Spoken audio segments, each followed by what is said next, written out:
其實加減乘除嘅表達應該比你想象中複雜。其實加減乘除嘅動詞 add、subtract、multiply、divide 應該好多朋友識，但係亦都唔多朋友用得啱。同埋呢4種數學嘅運算原來有更加簡單同口語化嘅表達。當我哋用呢4個動詞嘅時候咧，好多時要將佢哋轉成一個過去分詞嘅形態，因為係被加、被減、被乘同埋被除。而佢哋亦都要配搭一啲唔同嘅介詞 preposition 使用，所以相對地咧就唔係咁容易用啦。我哋首先睇下等於乜嘢啊？呢一個時候算式係點樣表達？咁英文咧就會係 what is ...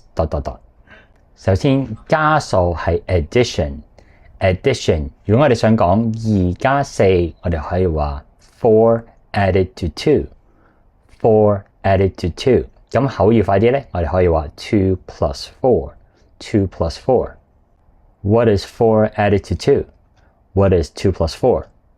減數係 subtraction。如果想表達6減3，我哋可以話3 subtracted from 6。3 subtracted from 6。口語快啲，我哋可以話6 minus 3。6 minus 3。What is 3 subtracted from 6? What is 6 minus 3? 乘數 multiplication。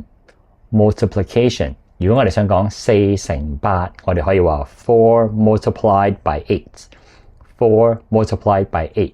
口語快啲，我哋可以話4 times 8。4 times 8。What is 4 multiplied by 8?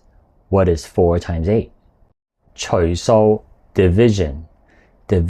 如果想表達9除3，我哋可以話9 divided by 3。9 divided by 3。不過原來佢冇一個單字係可以表達除數嘅，我哋可以選擇講9 over 3。9 over 3。不過呢一個表達比較似分數多過係除數。What is 9 divided by 3？如果我哋叫人做算式，我哋就可以用動詞嘅最基本形態，不過記住都要配搭正確嘅介詞。2加4 add 4 to 2。add 4 to 2。Can you add 4 to 2？6減3 subtract 3 from 6。subtract 3 from 6。Please subtract 3 from 6。4乘8 multiply 4 by 8。multiply 4 by 8。You need to multiply 4 by 8。9除3 divide 9 by 3。divide 9 by 3。Why did you divide 9 by 3？考下大家，佢唔知道3乘3係乜嘢。如果我哋用 He doesn't know what 3 multiply 3 is， 有咩唔啱呢？學到新嘢記住幫手 comment、like 同埋 share。